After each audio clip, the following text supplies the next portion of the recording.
Okay, key stores. The key store concept is a very important concept to understand. It's the way to identify yourself in Android development. So I'm going to go through and explore specifically what a key store is, why it's important, and how to use them.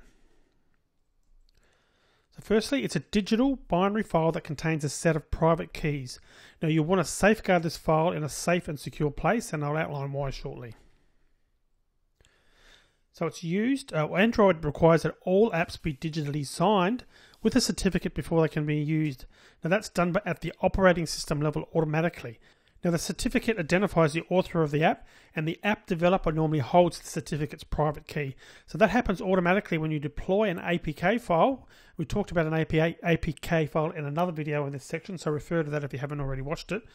They're automatically signed, and we'll go by the tools that we're going to be using, and I'm going to show you how that happens. But Android automatically checks for that digital signature at the install time. So that's when it's an important concept to understand.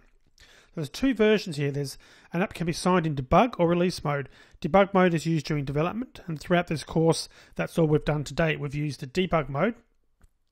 And release is only when it's time to distribute your app, to upload it to the App Store. The Android SDK generates debug mode certificates, and Eclipse is doing that for you automatically. I'm going to go into a video in this section and show you where those debug mode key stores and so forth are set up, but you'll need to create your own release certificates when you're at the stage of deploying your apps to any Android app store. The process is create a key store. That's a once only process. You then create a private key, you build your project, generate an APK file for distribution, and then you use your private key to sign your app and publish it to the Android App Store. Important note here, do not lose your distribution key store file. If you lose the key file of the key store after publishing an app, you can never update that app, since all updates must use the same key. So don't get caught out by this. So what will happen is if you've deployed an initial version of your app, uploaded it to, let's say, the Google Play Android store, if you've then lost that key store or just decide to use another one, when you publish the new version, well, firstly, more than likely it won't even be accepted by Google Play or any Android store. They'll probably come back and say the original version's key store is different to this one that you're using now.